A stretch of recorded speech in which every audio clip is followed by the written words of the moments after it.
Well, hello everyone. Welcome to season 12, episode 4 of I See Bad Movies. I'm one of your hosts, Dave Keane, and I am joined by the giantess of the sea herself, the lady that puts mega and megalodon. It's Emma Spicer. Hello. Hello, how you doing? Yeah, good, you? Yeah, not bad. I say good. I'm full of hay fever. Ah, dang. I'm struggling so badly. I mean, it doesn't help that I live opposite a massive park. A tree-lined park. Yeah. So I've got grass pollen and tree pollen. Ugh, and apparently, I was reading the other day that the reason that hay fever is so bad, the last few years, is because global warming, that somehow creates more pollen. And there's more male trees, and male trees produce more pollen. Yeah, apparently. male form plants create more pollen because the pollen is the thing that the bees pick up, and I'm literally going to give you the birds and the bees. The bees pick up the pollen from the male plants, and then they'll go to the female plants, and they'll insert the pollen into the female plants, and then a baby's born. And 9 months later, a stalk delivers a plant to B and Q.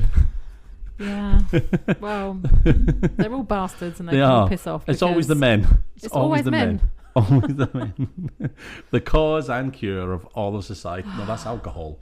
Well, Emma, I have something tonight that is going to take your mind off of the hay fever. Okay.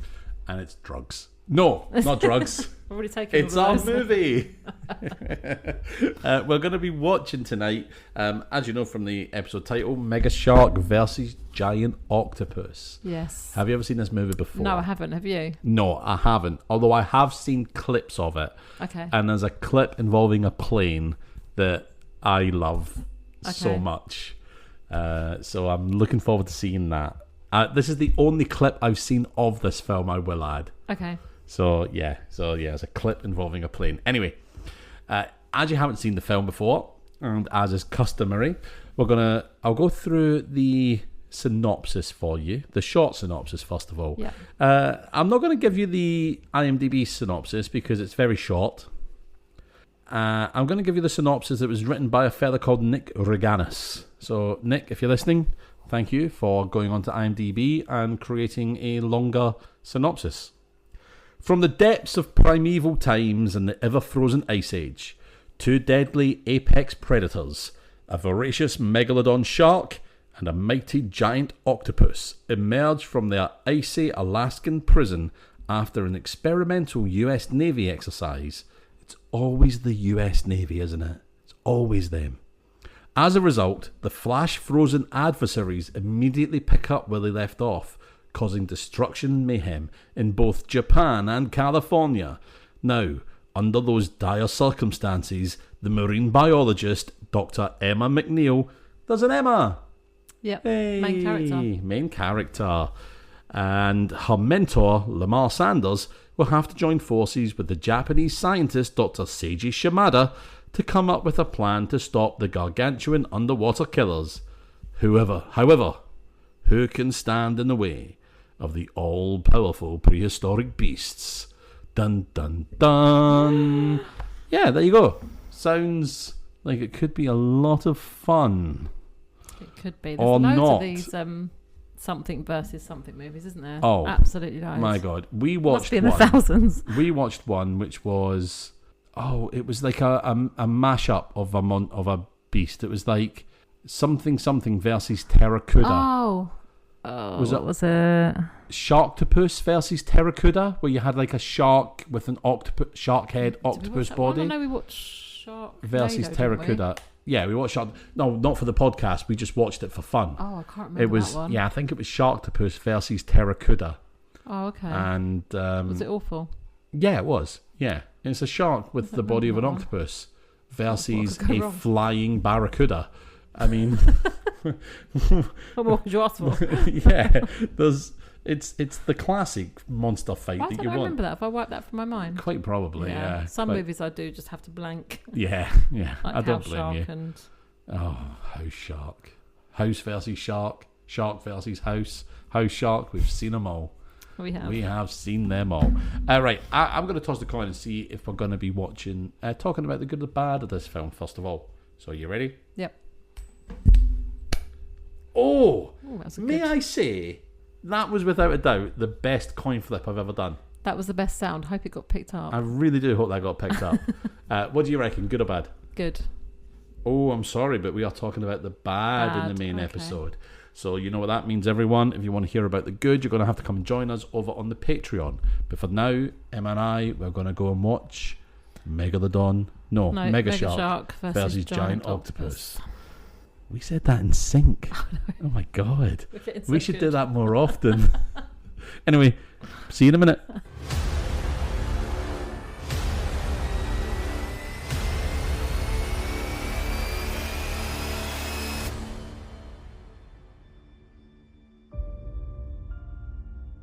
Well, welcome back, Emma. Wow, what did you think?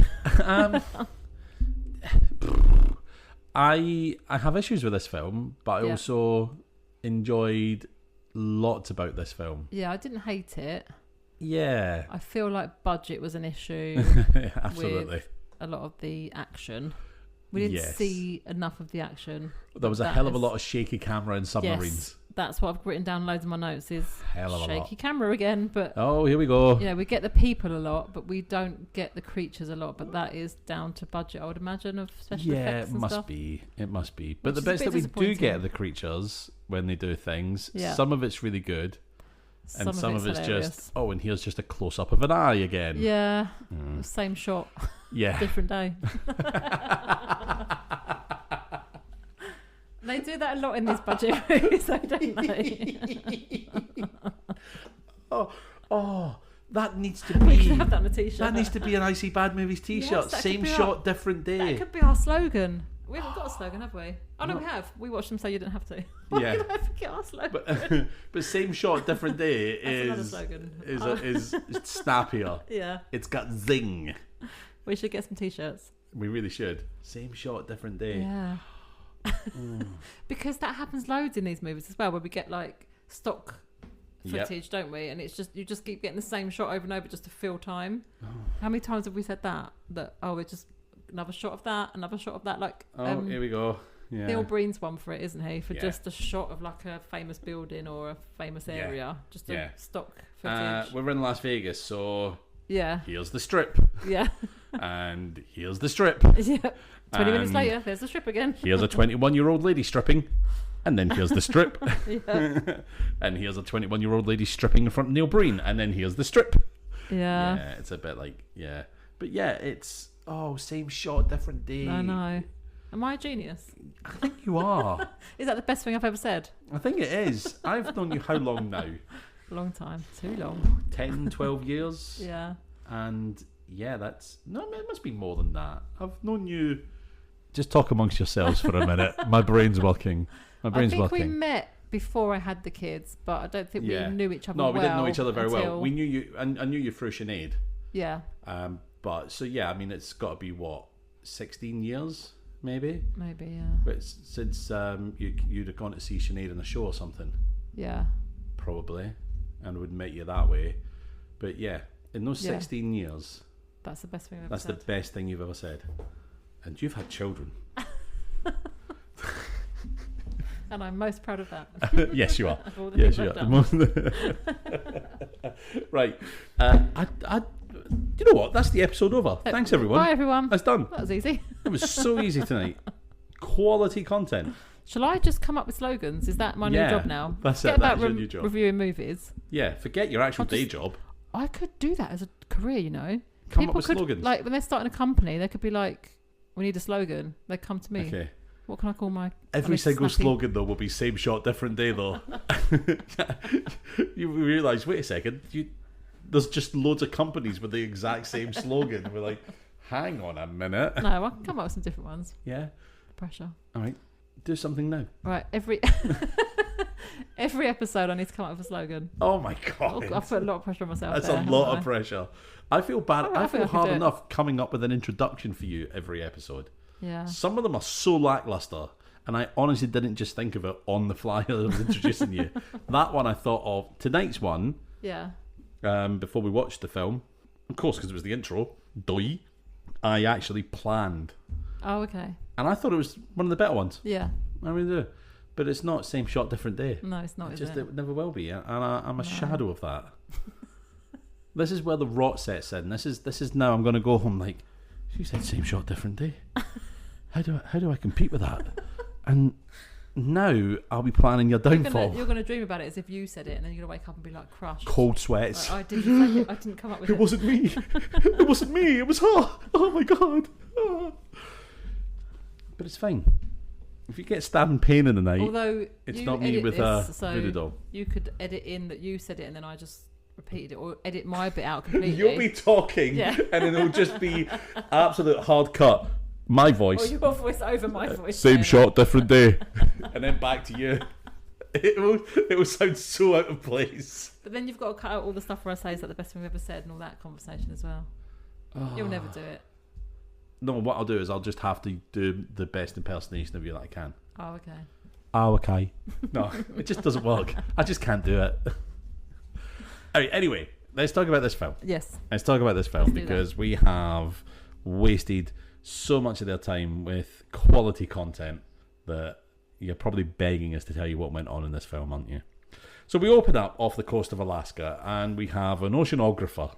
An oceanographer. Oceanographer. I don't know. Is she an oceanographer? Is she a marine biologist? I don't think they really explain what she is, do Whoever she is, during the course of this movie, it makes it seem like it's the most important job in the world.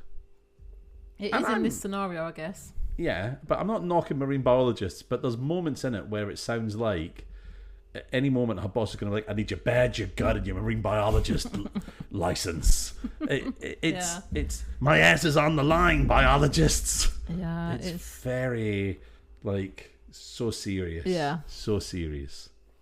So we have our marine biologist / oceanographer Emma McNeil, played by Debbie Gibson of 1980s music fame. Yeah. So she's studying the migration patterns of whales aboard an experimental submarine that she has taken without permission from her employer.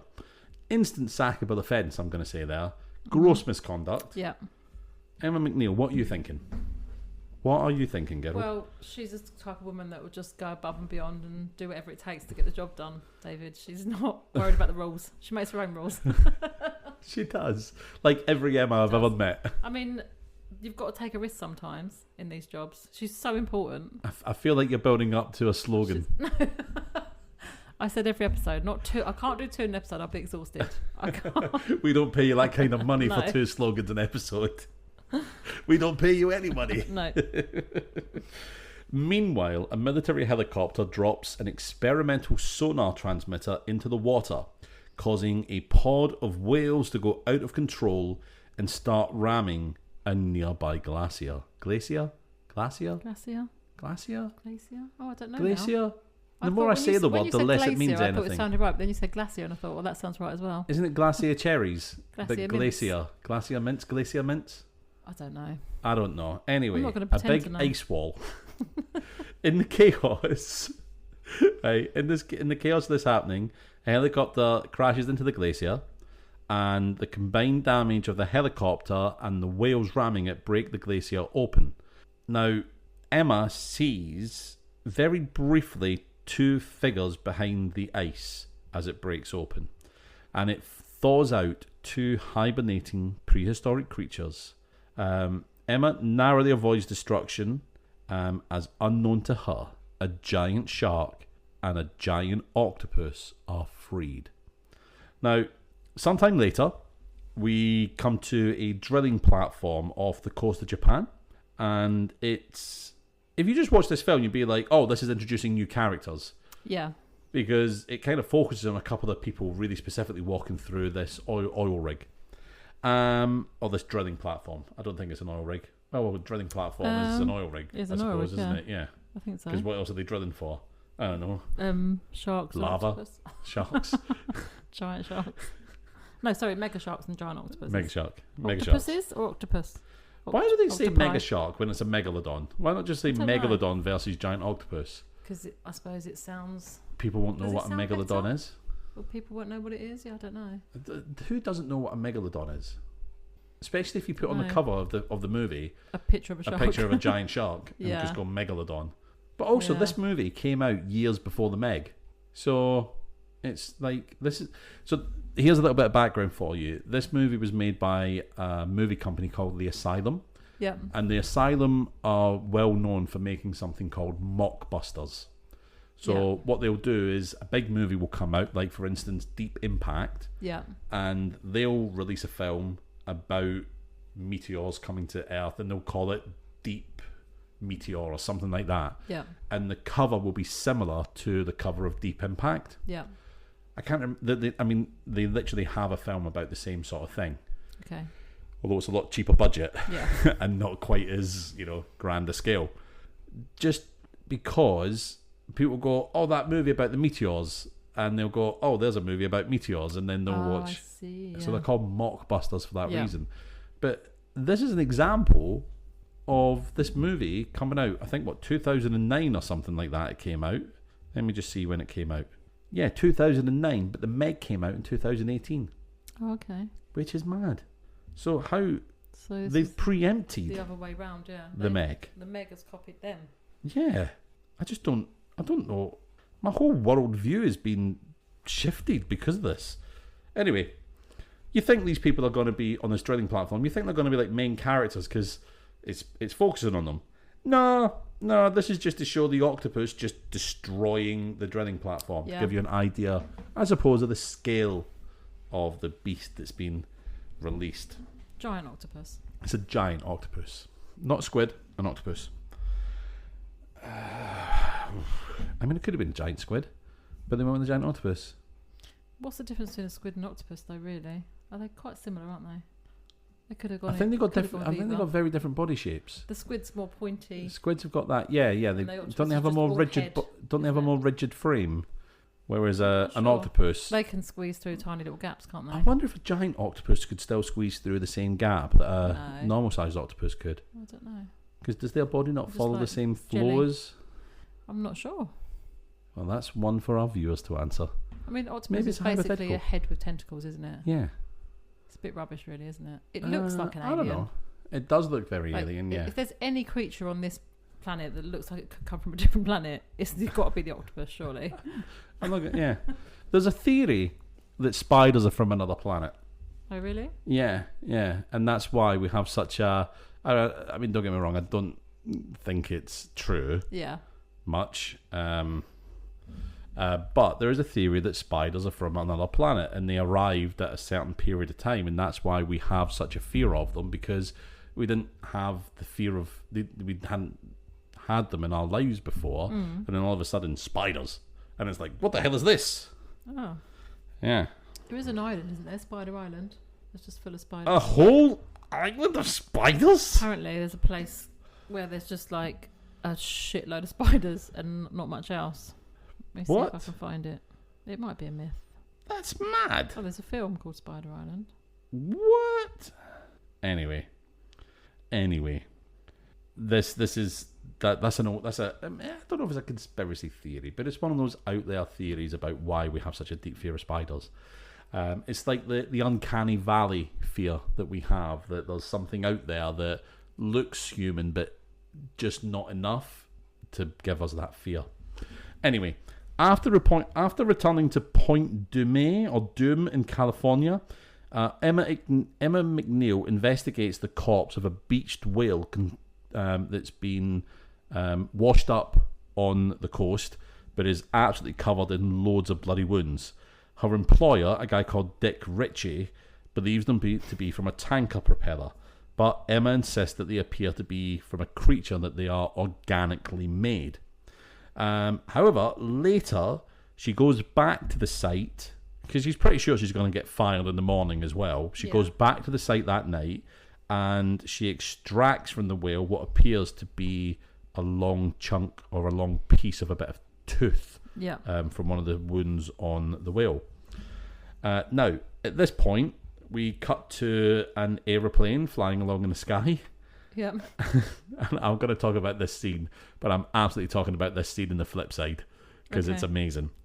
And the plane's flying along, and we get the little momentary day-to-day life moments of the passengers on this plane, and then all of a sudden, boom, the shark leaps tens of thousands of feet into the air from the ocean and bites the aeroplane Don't out the forget sky. It's a mega shark, so it can jump It can. that high.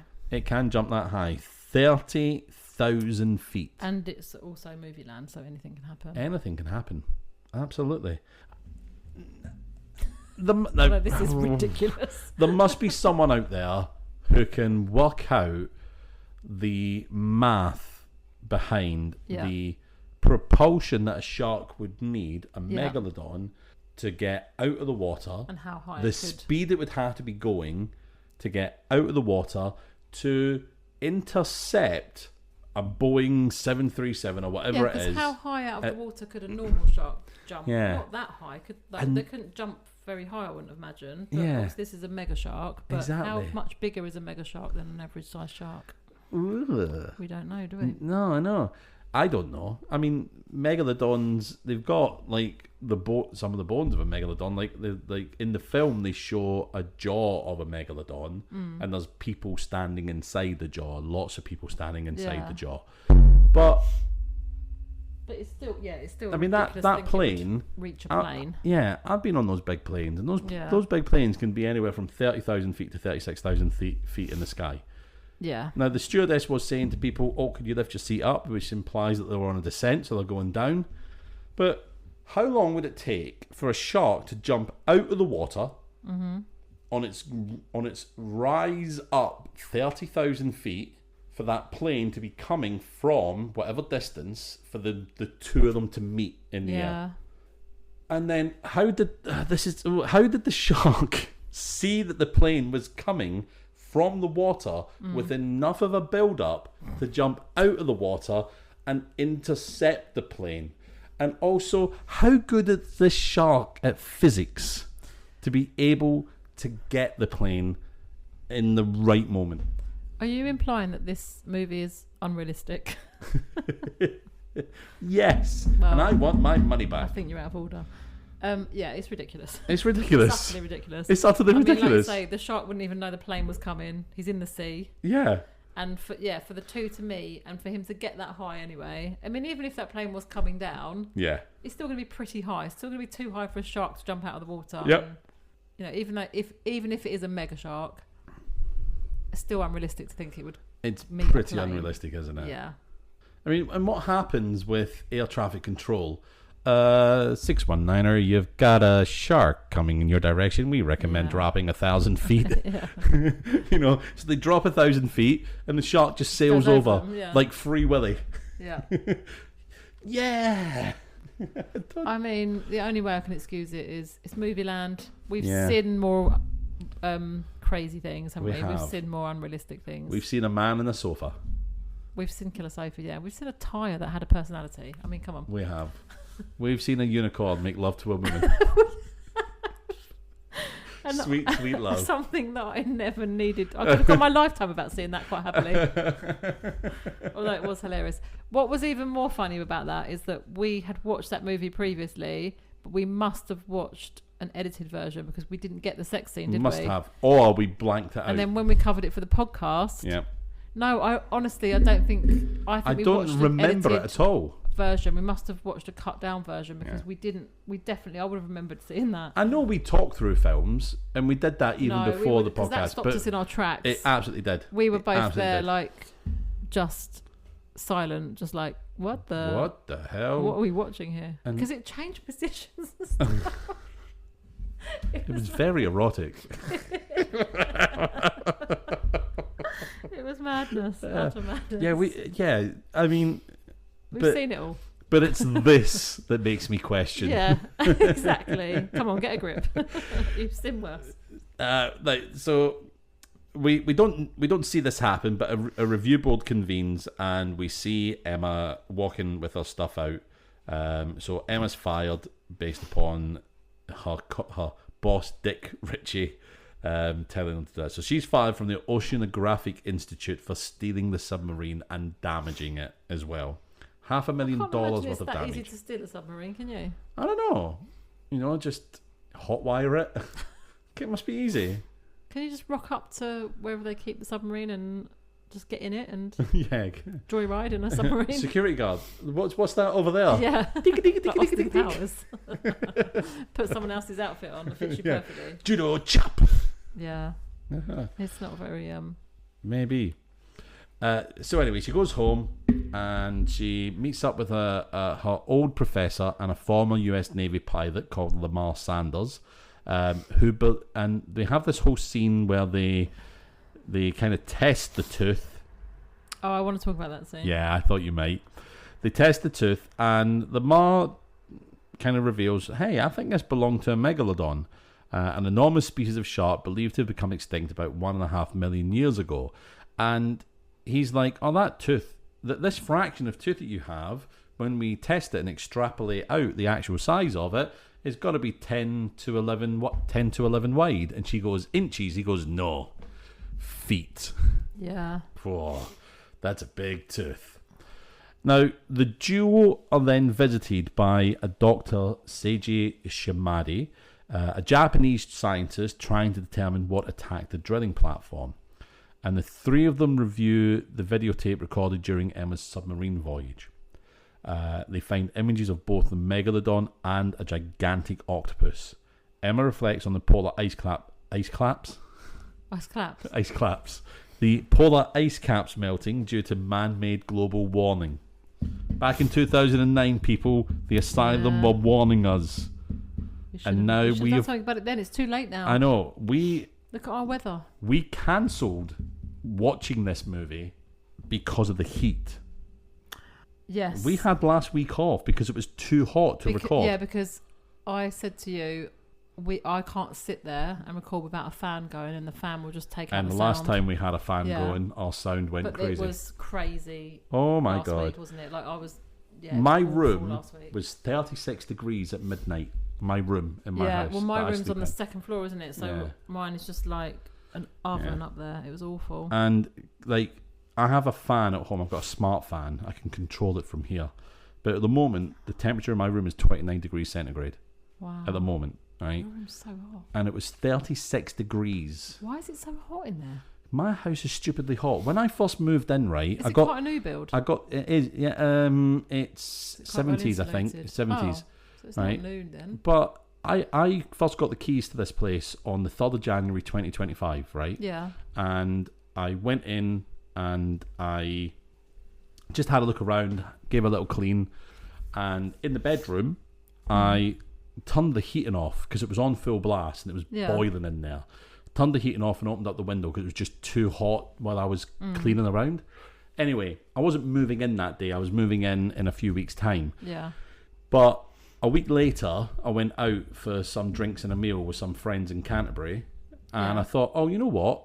Earlier that day, I thought, I'll stay over that night. So earlier that day, I went and took some bedding over and got it all ready for me to go back to that night. And walking up to the house, I saw the bedroom window was still open. I left the window open, the heating off, and it was January. And I thought, oh my God, that room's going to be so cold.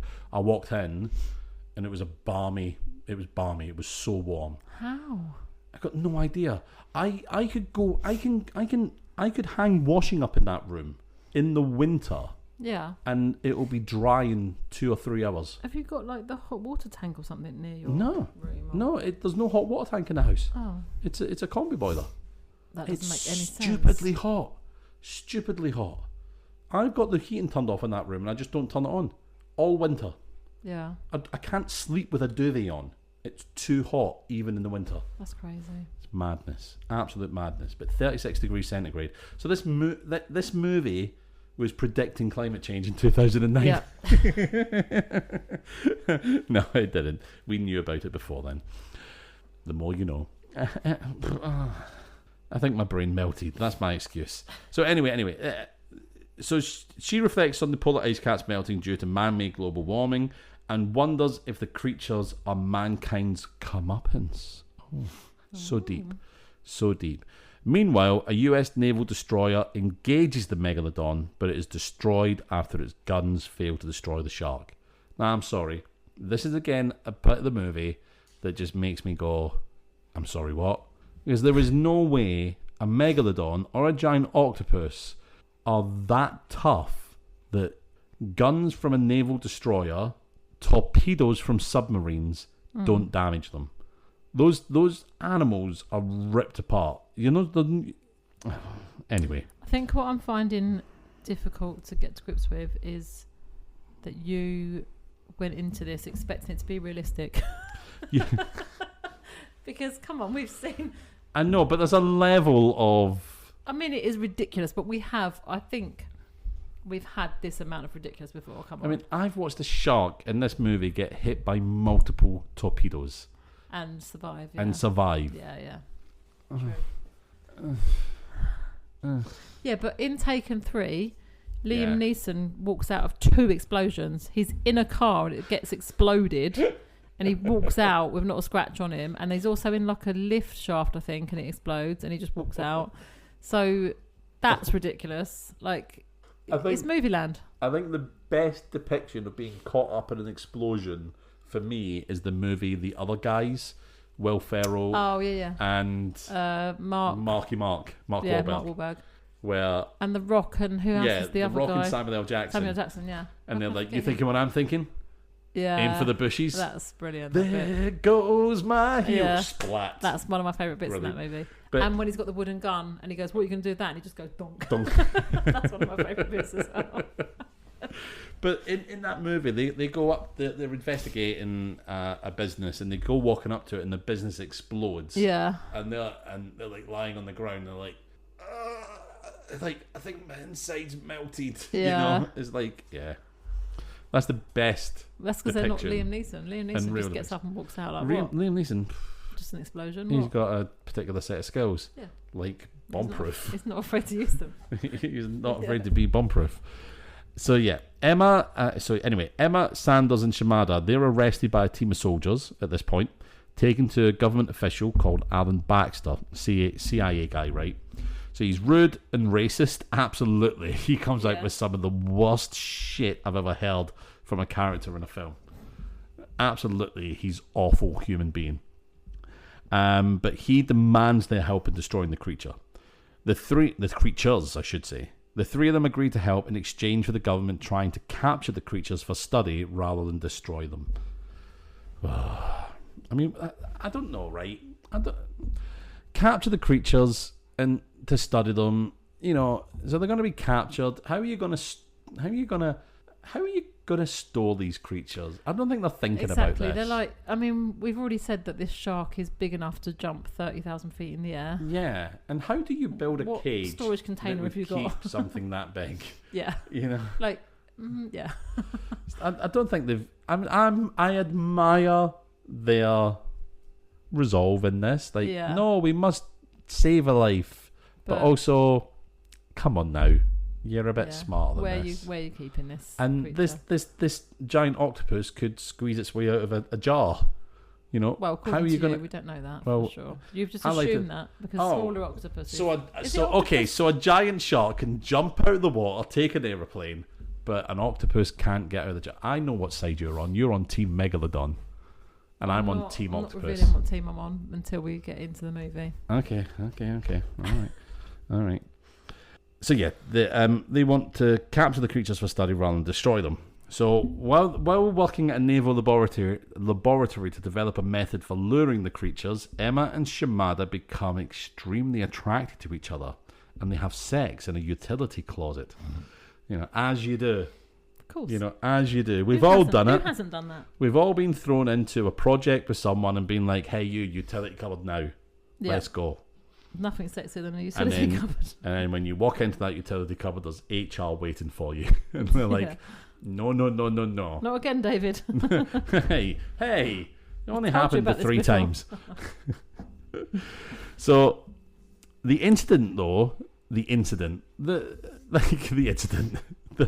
sex makes them realise that they can attract the creatures using chemicals and pheromones. Emma and Sanders, or Lamar Sanders, agree to place a trap for the shark in San Francisco Bay, while Shimada returns to Tokyo to attract the octopus. Now, when they attract the shark to San Francisco, Emma and Lamar barely escape the shark after placing the trap with a mini submarine. The plan ultimately fails when the shark destroys another naval destroyer sent by the CIA guy Baxter. The shark then resurfaces and bites off a large portion of the Golden Gate Bridge, killing many civilians on said bridge. Yep. Yeah. What is this? What has this shark got against bridges and planes? Just people in general, I think. It's just just wants to kill just people. an arse, isn't it? Yeah. It's just a real arse. It's a dick. He should be called Dick, not the other guy. Later, our intrepid heroes are contacted by Shimada, and he says that the Japanese trap has had the same disaster. It's only succeeding in angering the octopus, which has escaped despite multiple artillery and missile hits. So the CIA guy Baxter suggests that they used nuclear weapons against the creatures, which our intrepid trio strongly opposed due to the risk of marine devastation, coastal damage, and, of course, human casualties. And as an alternative, Emma suggests using the same pheromones to create and this is an actual quote from the film, the thriller in Manila. Oh, I wrote that down, yeah. Oh, did you? So by drawing the two creatures together, and she believes that because the two creatures were frozen in ice locked in combat, they must be natural rivals, and their aggressiveness towards one another will cause them to fight to death if they are lured together. Celebrity deathmatch. Get it on! Boom. There you go. Whatever happened to that show? Let's bring that back. That was good. Especially with celebrities of today. Do you know what I mean? Some of the celebrities of today I think would be great in that. Yeah. You know? Yeah. Well. So Emma, Sanders and Baxter are assigned. I said that and then I absolutely gave no celebrities. I went, some of the celebrities today, fill in the blanks, I agreed with you. And dear listeners. Destiny either. Fill in the blanks. Write in. Find us on social media and tell us. Is it Tom Cruise?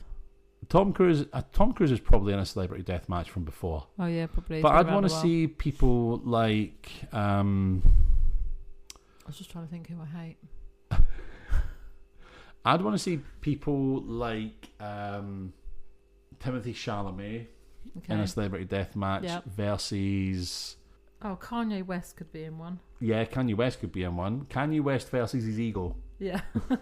Because his biggest regret in life is that he'll never be able to see himself live. Didn't he actually say that? Something like that, wasn't it? Yeah. He'll never be able to go to one of his own shows. Timothy Chalamet versus Jenna Ortega. Yeah. Because they're very similar. J-Lo versus Ben Affleck. The greatest fight never shown. The greatest fight never won. Anyway, let's continue on. So, so they must be natural rivals, and their aggressiveness towards one another will cause them to fight to the death if they're lured together. Emma, Sanders, and Baxter are assigned to a submarine to find the shark and lure it to the North Pacific Ocean. After a short search, the submarine brings both the shark and the octopus to an ice trench off the Alaskan coast where Emma first encountered the creatures. Sanders himself ends up piloting the sub after the original pilot loses his nerve and pulls a gun on the captain of the sub before he is overtaken. The octopus and the shark begin to fight. Giant octopus wraps around Mega Shark and tries to suffocate him. Mega Shark bites the tentacles to get free. They separate. Mega Shark attacks the submarine, dragging it in its mouth. Emma, Sanders, and Baxter man a mini submarine and detach just as the shark bites the larger submarine in half, killing the rest of the crew. The shark nearly destroys the mini submarine, but they are saved when a Japanese sub with Shimada on board fires torpedoes at it. The octopus entangles the Japanese submarine and nearly destroys it, but the sub is released after the octopus is attacked by the shark. The two sea creatures engage in a fierce battle, at the end of which the octopus strangles the shark after the shark dismembers some of its tentacles, causing it to bleed to death. The two sink dead, still locked from their battle. Emma and the others, after watching the showdown between the two monsters, discover Shimada and his sub survived the octopus attack.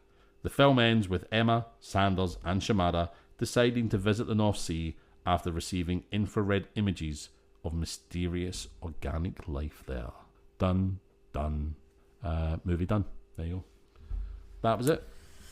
That was it. Yeah. What do we think? Well, I mean, there were some good bits. There were some really good bits. There were some very funny moments. There were some shocking moments. I have a lot of good lines, and I've got a good scene, and I've got something that I've just thrown in as a bit of a wild card. Oh, okay. Good foreshadowing. Okay. So there you go. There you go. I've got a good foreshadowing. What have you got? I've got good stuff. No, we're doing bad, aren't we? Oh yeah, we're doing bad. We're doing bad. Sorry, yeah, we're doing bad. Yeah. So oh my goodness. I've got a bad scene, and I've got two bad scenes. I've got a bad. I think I've got 3 bad scenes, 4 bad scenes. Oh, okay. I have bad lines. Oh, and that's it. I think I have got 1, 2, 3 bad lines. I've got a bad scene, and I've got 2 new bad sort of wild cards. Oh, did I say bad special effects as well? No, you didn't. Okay, I got that. Bad special effects. Okay, you've got some wild cards as well. Yeah, I do have some wild cards. Do you want to start with the special effects? Yes. Go on then. So, as I said, oh no, sorry, that was special effects, not scenes. I think I've got 2 or 3 bad scenes. Oh. Special effects. So, yeah, this again is. There obviously wasn't the budget for the special effects. Yeah. So it was a bit, like we said before, like word art, PowerPoint kind of. Yeah. So in the first scene, when they're in the helicopter and it's crashing, and the oil rig's attacked by the octopus, it was just annoying to watch because they were just shaking the camera.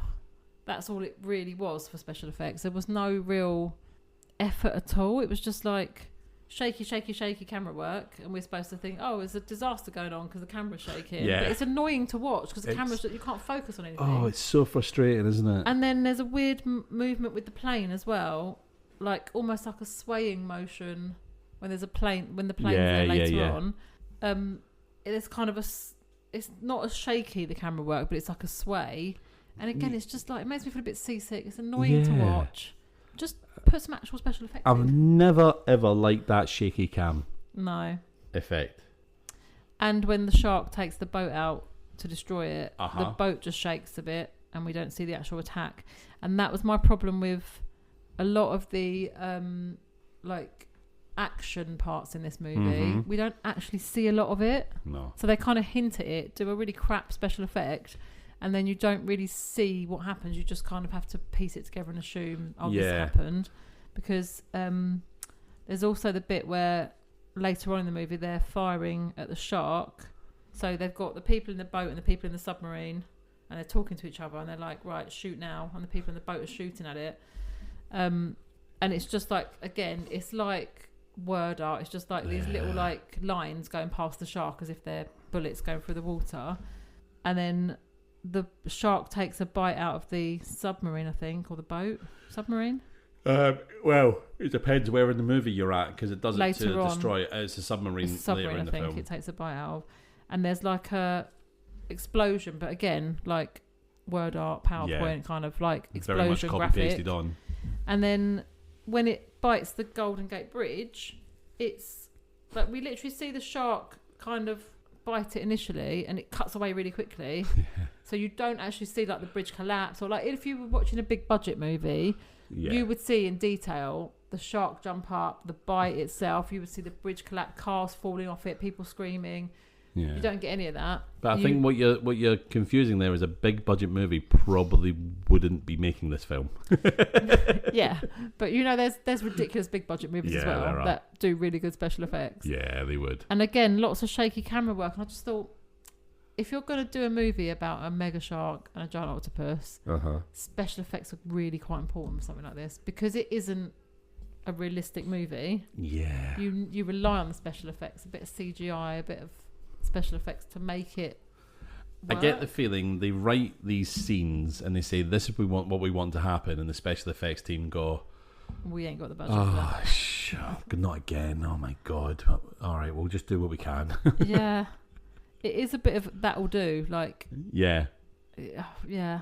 I just. Do you know what gets me as well when you're talking about, you know, the seeing these things happen underwater, and you know, you've got the explosions, you've got lines going past the sharks to represent bullets or torpedoes or missiles or whatever going past them. I don't know if you noticed this, but every time they're on a sub or something and they're looking at these things happening, it's like they're looking out of a window. Yeah. Even on like the naval submarines, they are acting as if they're seeing this shark or the octopus through a porthole or a window. Yeah. And it's like the size of these things. Yeah. And the visibility distance in water is like I mean, this is the thing though. I know it's low budget. Yeah. But we have had low budget special effects that look really good. Yeah. We have had that. Yeah. Like more like practical effects than like CGI, say. Yeah. I think for a movie like this, it'd have to be CGI. Yeah, it would have to be. But unless you get a real giant octopus. Yeah. But yeah, it would have to be CGI. But I think we have seen other movies where they've had probably a lower budget than this and they've done it better. But then I guess it depends where you spend your budget, doesn't it? Yeah, you're absolutely right.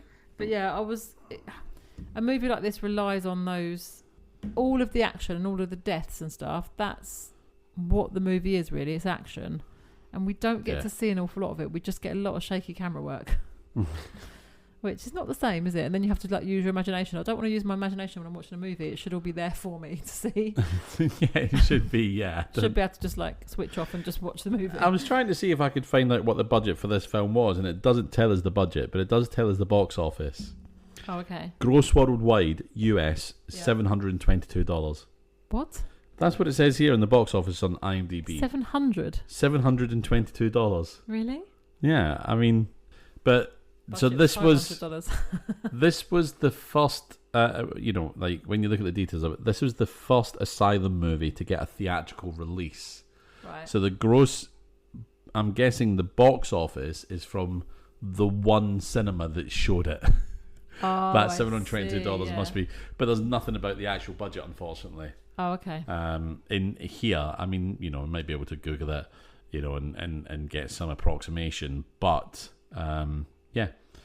But what was the budget for Mega Shark versus Giant Octopus? Let's have a look. What was it? It was approximately $1 million. Oh, okay. Approximately $1 million. And it's about 100 million for average movie, isn't it? Did we find out before? Yeah, it is. Yeah. So yeah. Not much, is it? I'm guessing that must be the average mainstream movie because there's there's a hell of a lot of movies released.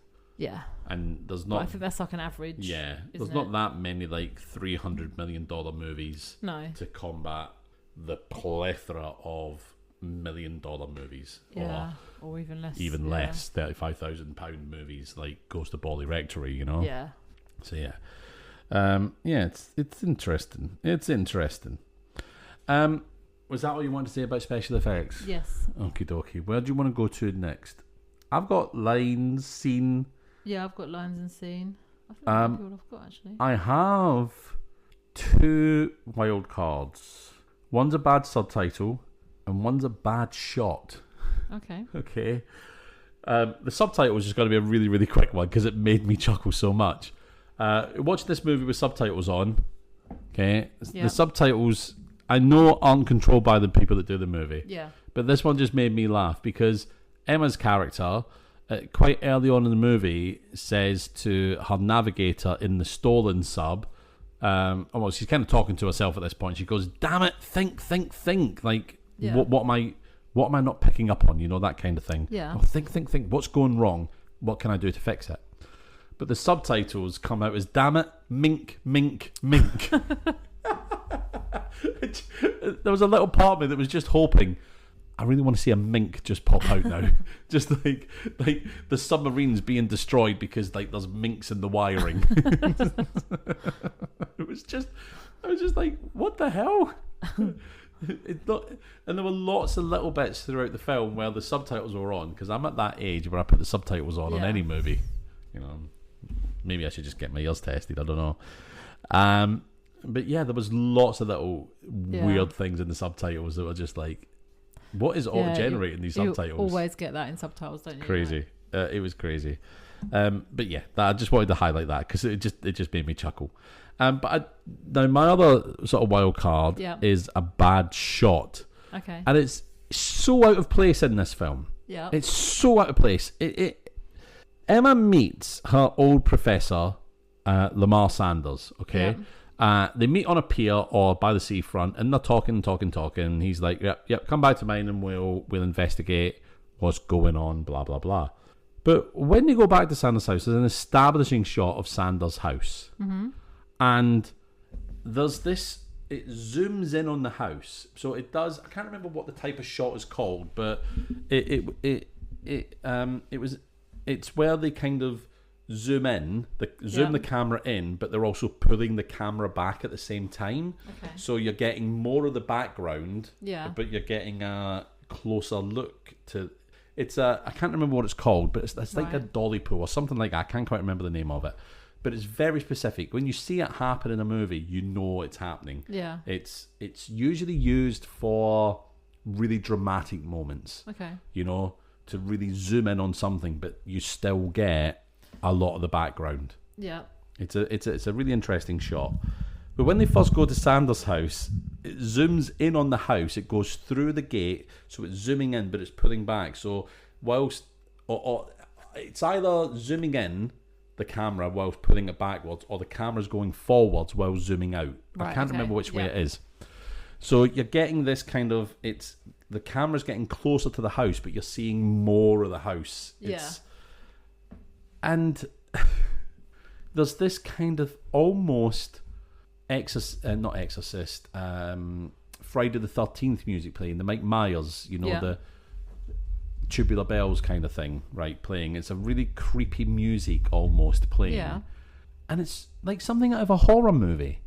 If I didn't know any better, this is a haunted house that we're entering now. Yeah. And it just made me think, are we like this is so out of left field. It was so weird. David, this is a cameraman that's learnt a new thing and he's gone, oh, that's cool, I'm going to use that. Even though it doesn't fit the scene whatsoever. That is a cameraman who definitely does not believe in same shot, different day. It is. This is like, because I'm a designer in my... Yes, I have actually got another job apart from this, even though this is very lucrative. What happens is, when a new version of the software comes out, there's all these new like fancy tools, and it's quite common for people to go, oh, like, this is a new thing, and then you see it on everything, because people go, oh, I can do that now. So I'm going to do it on everything. So, just because I can. Yeah, it is called the dolly zoom. Oh, okay.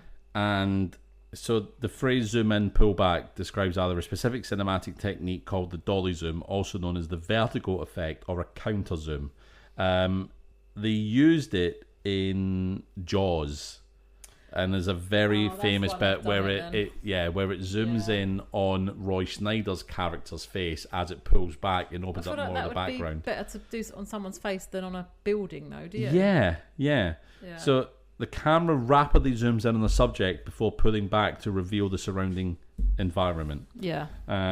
So the foreground subject remains the exact same size in your frame, but the background appears to stretch further away or compress heavily behind them. Okay. So yeah, it was made famous in Alfred Hitchcock's Vertigo, and is often used to visualize a character's sudden realization, fear, or a sense of psychological detachment. So it's really weird that it happened on a house. Yeah. So, and it gave the house character, which made me think, does Lamar Sanders live in a haunted house, and what has this got to do with the film? Yeah. What has this got to do with the film? Really strange. A really strange choice. So strange. Yeah.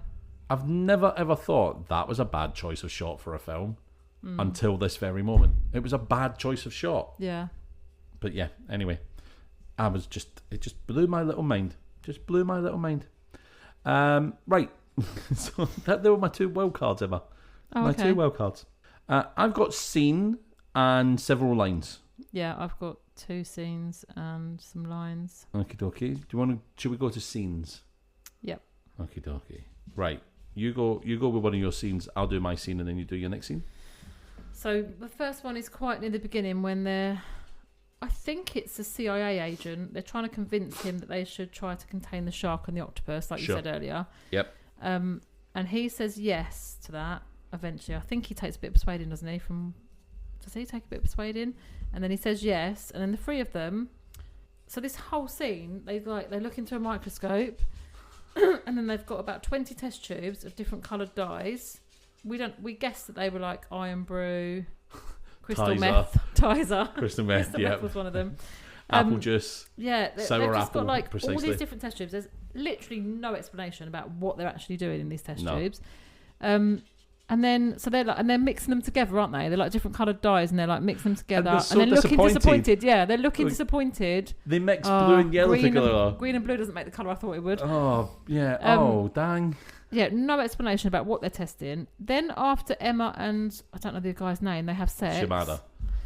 Well, after they have sex, they hit upon the idea of creating the pheromones to attract the shark and the octopus together, and then they instantly just create some pheromones, and I'm like, well, what were they doing with the test tubes before then? Because they didn't have that idea until later on. So what was all that stuff with the test tubes? And now they just go, after they have sex, they literally mix two together and they go, got it. You're like, what? What happened? What was going on before? How did sex lead you to this? What were you testing before? Because you weren't thinking, let's make a pheromone before. No. So what were you doing before? No, I know. Literally no explanation. And then straight away after sex, it's like, we put these two coloured dyes together and we've made a pheromone that's going to attract a shark. Honestly, it was just nonsense. I'm surprised that they weren't. I would have loved. Maybe I should leave this for what I would change about the film. Like one specific thing. And I'm going to say it now. What I would change about this movie to make it better is the CIA agent who is a really brash, over the top, disgusting man. Yeah. I really do think that they should have cut to him and him say, well, what the hell were you doing before you shagged? Or whatever it was. Yeah. They should have cut to that. They should have done that. That would have made this film as good as Snakes on a Plane for me. No, it wouldn't have. But I'm an absolute liar. Absolute liar. All right, so my scene, before we come to your next scene, is later on in the film, we have the military basically say, hey, guess what? Our weapons haven't really done much on the sharks or the octopus, so it's time to go for bigger guns. And they're like, whoa, nuclear weapons? No way. No way. Yeah. And the scientists are going on about the massive damage that a lot of nuclear devices would cause underwater, the massive loss to marine life, the loss or the damage to the ecosystems, to people, etc., etc. And I really didn't like this scene because they're scientists, okay, and they're marine biologists, etc., etc. So they should be more than aware of the amount of nuclear testing that has happened around the world since 1945. Yeah. Okay?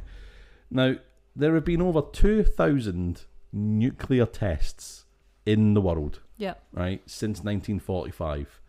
And at least 10 of those, or around about 10 of those, have all been underwater testing. So it's already happened. It's already happened. Yeah. But I took real umbrage to it because just the scientists aren't scientists. What's happened, David? Because you've got a real issue with this film being unrealistic. What the stuff we've watched? I know. Why? We've this watched is so people have like to me. Body parts sewn on that aren't theirs, and then they've gone out on a killing spree. We've had like a killer hand. We've had a sofa. Why this movie am I being so hypercritical? You're really expecting it to be realistic, and I'm like, that's not the type of movies we watch. I've really focused in on it, and I hadn't even realised I was doing it until these aren't documentaries. Why have I been? Why this movie? I don't know why this one in particular, because the why amount of rubbish we've more? watched. I just don't know, but I've got a real hang up on it. You have tonight, haven't you? I really have. That's like the third time I think. And you've normally mentioned I'm being really realistic. forgiving of these things because I'm like, look, it's movie land, blah blah blah. It's fine. But tonight, I don't know why. I don't know. Life's been a bit weird recently. I just, one thing after another, and. Well, it all started when I was born. Have I told you about the moth that goes in to see the therapist? Oh, please don't tell that joke on the podcast. So I've told this joke several times now. Once to Emma, When she was desperate for the loo. I was desperate for a wee, and I stuck it out and waited for you to finish this joke, which I call it a joke very loosely, which took forever. Absolutely forever. And was not worth it. That's what made me cross, was it wasn't even worth it. But it was. And your so girlfriend, worth it. by the way, yes, let me sit there knowing full well it was not worth it at all. She just said to me, go to the loo. Do you know why? Why? Because she's well trained. No. Oh, please don't tell her I said that. Well, I won't, but somebody else might. No, I know. I don't know why I'm so caught up on this. I don't know why I'm so caught up on it. I just think this probably isn't the most unrealistic movie we've watched. Because I even looked up. Frankenhooker. I know. You didn't question the plate of boobs. You didn't question. You never question a plate of boobs. That's my slogan for the night. You didn't. I want that on a t-shirt. You never question a plate of Surely boobs. they need to be attached to a woman, though. No. It's a plate of boobs. I mean, he made... Perfect, I'll take 14. He made a woman out of dead body parts, sewed them together, and it was fine. You didn't question it. No, don't question it. But this Didn't movie, question it. you're getting really hung up on I've every even unrealistic looked up thing. the number of nuclear tests. Yeah. And I know that I even now know that the only country that has tested nuclear weapons since the turn of the millennium is North Korea. Oh, okay. It's the only country that's tested nuclear weapons since 2000. Yeah. There you go. But there's been 2,050 of them. Mm-hmm. Around about 2050. 2056, I think, is the number. And 8 of those were tested underwater. Yeah. Boom. I won't give you. I will not give you any prizes for guessing who's tested the most nuclear weapons. But who do you think? USA? Yeah, coming in at over 1,000 nuclear tests. That's all just Trump. In his nappy. Yeah. Oh. Is that true that he fell asleep at some meeting a couple of weeks ago? He falls asleep all the time. Is he? Yeah, I regularly see a farted, TikTok. But I didn't know if someone put the fart effect on, because I saw the clip of him falling asleep. I think someone might have put a fart effect over the top of it. That would have been hilarious if you did. I keep seeing a TikTok of a guy who's like palliative care. Yeah, I think specifically for dementia. Oh, okay. And they're going on about the signs that Trump is showing, and that he needs to retire. He's very much on borrowed time as well. Yeah. And all the comments are, "I've got champagne in the fridge waiting." It's like, I mean, how he's a world leader, I'll never. Yeah. Anyway, let's not get onto him. I'm not. That actually is kind of leading me into one of my things for the good side. So yeah. Oh, okay. Anyway. So you've got another scene. Yeah, the other scene was the last scene where so they go ahead with this plan of using the pheromones to attract the shark and the octopus together. I just found it really boring, and again, we didn't see much, did we? So that scene, you know, like on Jurassic World, is it Jurassic World where they have a big fight at the end? 2 massive dinosaurs have a big fight. Yeah. Is it the first of the Jurassic Worlds? Yes, the recent ones. Yeah, more recent ones. Whatever you think of those movies, that scene at the end is a massive fight. You see it all. Yeah. I know they've got the budget and it's all, you know, they've got great CGI and whatever.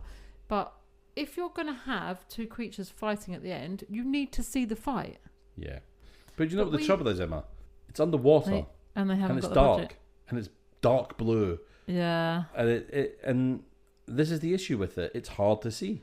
But it's also, you don't see much of it. So you don't. Like, so the bits you do see, the octopus kind of hugs the shark.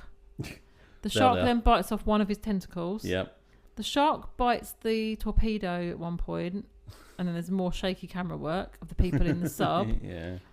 The octopus then is wrestling with a torpedo, is he? Is that the torpedo that he's got? Wrestling a submarine. Oh, it's a submarine. Yeah. I wondered if it looked like a torpedo though when he... So I didn't know if it was a submarine or not. Yeah.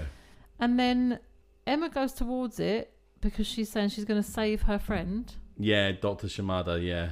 And then the octopus wraps around the shark and they kind of sink to the bottom of the ocean. Yeah. But you see literally about 3 clips of them actually. Is it a fight? I don't know. It's like the octopus just got his tentacles wrapped around the shark. It's not really a fight. Yeah. And you, to be again, honest just with you- shaky camera work. To be honest with you, right, the Octopus should win that fight. Yeah. I'm Team Octopus here, right? Okay. Because the very first fight at the end of the film, the very first part of the fight, before the shark bites off some of the tentacles, the octopus has got its tentacles wrapped fully around the shark. So ultimately, that shark is going to die because sharks need to keep swimming Yeah. to live. Like, you'll never see a shark true. stop still. Yeah. So that shark should die. How does a shark then go, oh, I'm going to turn my head and bite? It can't. It's physically impossible. Yeah. But then I realise I'm getting too Realistic too again. based on the realisticity. What is the word for that? You've me right off now. I don't know. The Realistic realism? realism. I'm getting caught. Oh, I like realisticity. So did I. Realisticity. Let's change it. We can make up our own words. Realisticity. Domesticity. Oh, Hold on. What does that spell backwards? Nilbog. That's goblin spelled backwards. Oh, yeah. But realism spelled backwards is just Ms. Ilia. Oh, anyway, I don't know what that could mean. But yeah, there you go. Yeah, that whole end fight, I just zoned out. I completely zoned out at that end. It was boring, wasn't it? I distinctly remember a submarine captain shouting. I distinctly remember a guy pointing a gun at the submarine captain, and then someone else pointing a gun at the guy, pointing a gun at the submarine captain, and then someone pointing the gun at the guy, pointing the gun at the submarine captain, and just ad nauseum. Just went on and on. Everyone was just pointing the gun at everyone. Yeah. Apart from no one was pointing the gun at the fucking mega shark. Yes. And again, it was too much of the people, too many shots of the people, Yes. and not the actual creatures that this movie's about. You're like, I don't want to keep seeing them in the submarine. I want to see the creatures having the fight they're supposed to be having. Much like the music buying public of the 1990s, I don't care about Debbie Gibson. I want to see the mega shark. I know. That was a cutting remark on Debbie Gibson's music career in the 90s. She was big in the 80s, but it just floundered in the 90s. Absolutely floundered. All right, so let's move on to lines. All right. I have one, two. Have I only got 2 lines? Oh, I've got 3 lines. Yeah. I've got 3 lines. How many lines you got? I've got 2. See, the lines in this movie, right? They're just bad. A lot of the lines are bad. Okay. But, like, one line I've got is from the drilling platform. They got attacked. Okay. And this is why I thought these are going to be like characters. Because they're going through and they're having this really like detailed conversation. There's one guy who's questioning everything. And I thought he might be one of our characters that meet up with a marine biologist. Because why introduce people like this? Yeah. Anyway, he's complaining about things to this pencil pusher from the company, and this guy says to him, look, there are bigger things going on, bigger things than our little problems. and that just made me think, oh, you're a drilling platform, you're aware maybe of what's going on here, like, and you're saying there's bigger things going on. That implies, oh, you know about the big beasts or something, and there's going to be like, oh, this guy could be a whistleblower, but it all leads to nothing. Pointless. And I'm like, oh, so there aren't bigger things going on, but we're just introduced to a completely pointless character, pointless subplot. Why are we meeting characters when we could just see? We didn't meet any characters on the Golden Gate Bridge when the shark bit that in half. Because they weren't. They were getting killed, but they weren't. Nobody had a conversation. So why do we have to have these conversations on the drilling platform? No idea. Just let us see the octopus attack the drilling platform. Yeah. Don't tease me with more of a subplot and then say, fake out. So that annoyed me. Emma, have you got a line? Yeah. I've been very formal. Emma, would you like to proceed? We've touched on this, but Emma has a dream. Oh, yeah. At one point. It's a bit of a montagey dream, though. It is a bit of a montagey dream. And that's when she works out the pheromone idea. But when she wakes up, she goes to... I don't even know who she goes to tell them. She goes and tells the others her idea. The Thriller in Manila idea. And she says, Thriller in Manila. We get them to kill each other. And I thought, I don't know what that means. And I had to look it up. And it's apparently a boxing... Yeah, big fight. Yeah. Muhammad Ali and Frazier, Joe Frazier. It's something he said. Well, it's several things he said. And she's taken a bit of it and put it together. Yeah. But I thought, is that just me? Would everyone else know that? Would lots of people know that? It was a really, really big deal, the Thriller in Manila. Okay. It was a massive deal. So it was when I think that was the time when Muhammad Ali was against the ropes for a lot of the fight, and he did the old rope-a-dope on him. Right. Okay. So it looks like he's been beaten, and he comes back, and he, that sort of thing. It was it was a massive sporting event. But if you're not into sport, maybe you're just a humble fan of bad movies, and sport's not your thing. Yeah, you're not going to know what the Thriller in Manila is. Yeah. Because they didn't go into... They didn't then explain it. She just went, the Thriller in Manila will get them to fight each other. Get them to kill each other. But also, they didn't do it in Manila. They did it in Alaska. Yeah. The Tasca in Alaska. I mean, it doesn't work. No. And I just didn't get that. Yeah. It would have been great if they'd done the fight in Manila. Yeah. Because, Manila has an ocean around it. Yeah. Do it there. But they didn't. I have another line, but I've got no idea who it was that said it. I've put down Vic. Vic must have dropped this off. He was at the incident. And then Shamara says, what incident? But I remember sitting there at the time, right? Someone's turned up with something and said, oh, this must have been dropped off by this person. He was at the incident. Yeah. To a group of people who know nothing about the incident, for them to go, what incident? Yeah. Just make them go, oh, that incident. Yeah. Or just say, Vic must have dropped this off. He was there at when the shark and the octopus were released. Yeah. Oh, that's pertinent information. Thank you very much. Don't just go, the incident, and then have your character go, what incident are you talking about? We're the audience. We know what fucking incident. Just let the characters know the incident. I'm so enraged by that line. It's just a nonsense, Emma. I think you're already enraged by the unrealisticity of the movie itself.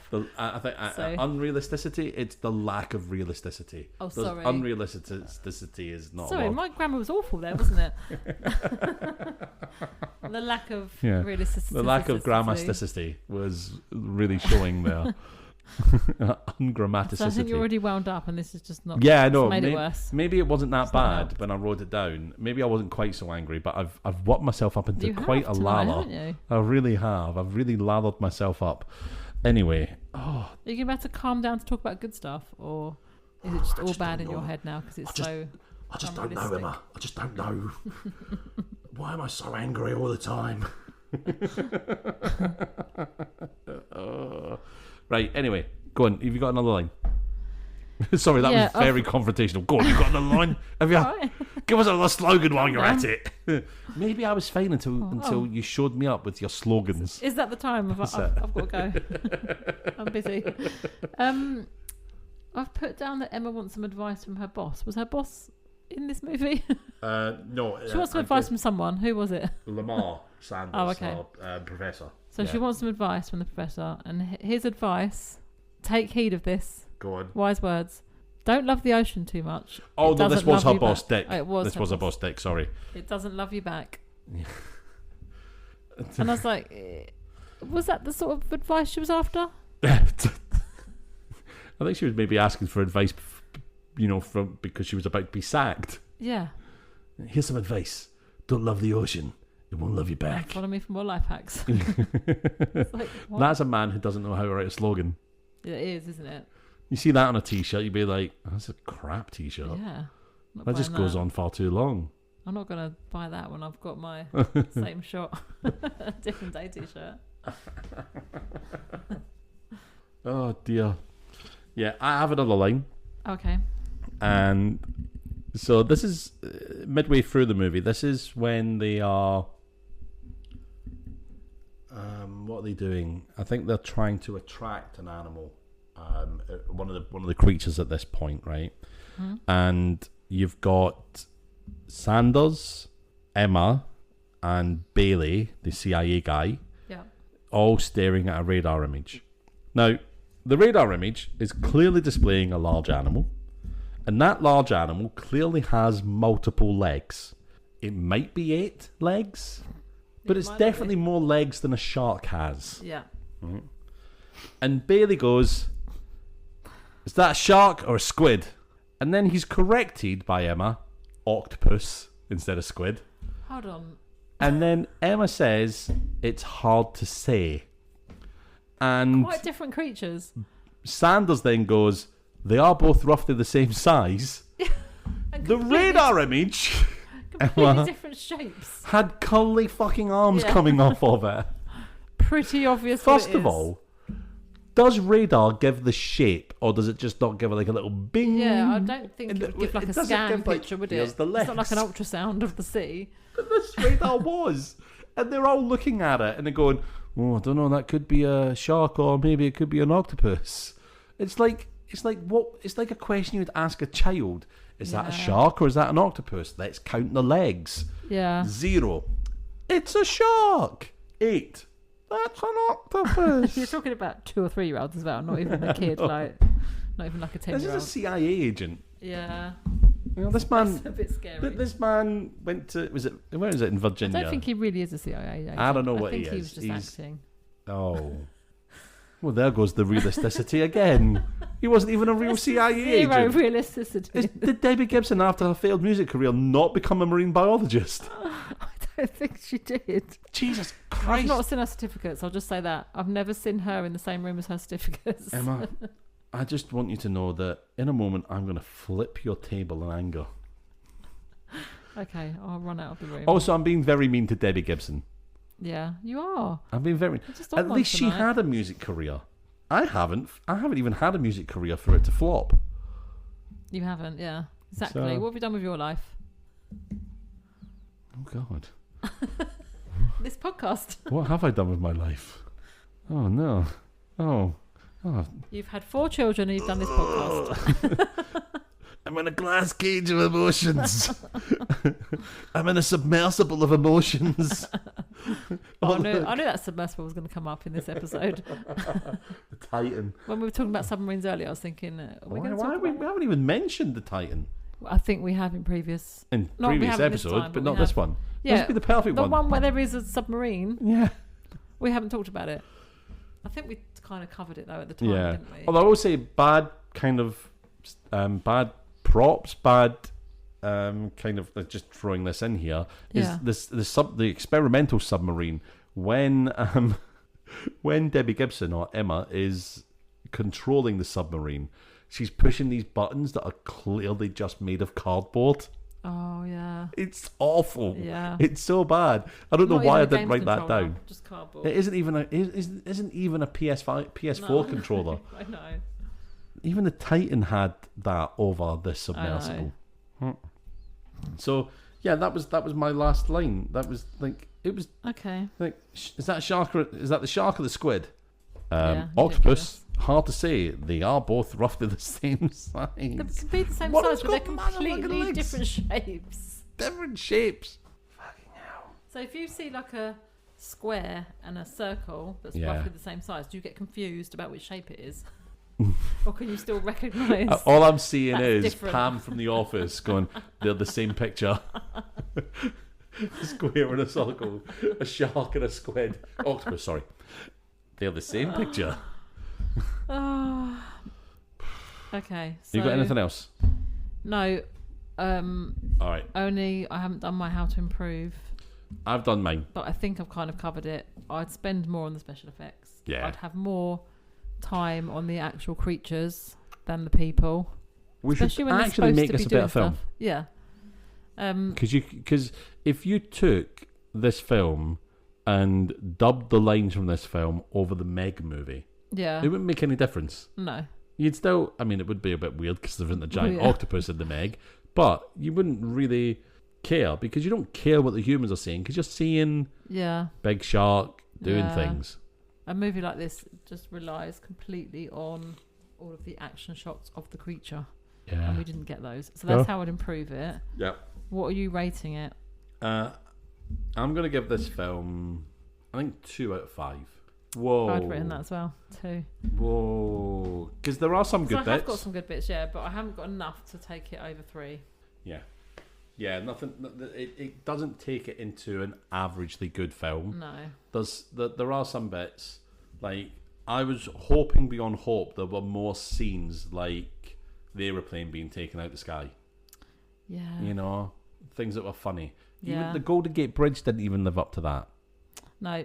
You know? Well, that didn't live up to that. It again, did no, we? I know. It's just a bite, a crumble, and it cuts away. Yeah. You don't see much happening. You don't see any of the disaster. You're just then told thousands of people died today when a large shark. Yeah. Yeah. So it's 2 stars out of 5 for me, and so 2 stars out of 5 for yourself as well. We don't very often agree, do we, on the No, rating, we don't. But No, and we have massive fights behind the scenes about it. I can't believe you gave that film 1.5 stars. No, we don't. But yeah, thank you very much for joining us, everyone. Yes. If you come and join us over now on the flip side, we are going to go and talk about all the good stuff. Yes. But I say that now. If you're listening to this episode on the same day it's released, you'll have to join us in a week. Okay, on the flip side, because we release it a week later. But come and join us a week later. Yeah. Or if you're listening after the initial week that this movie's been released, just come to the flip side. Which is at www.patreon.com/ICBadMovies, all one word. And come and join us there. But for now, it's goodbye from me. It's goodbye from me.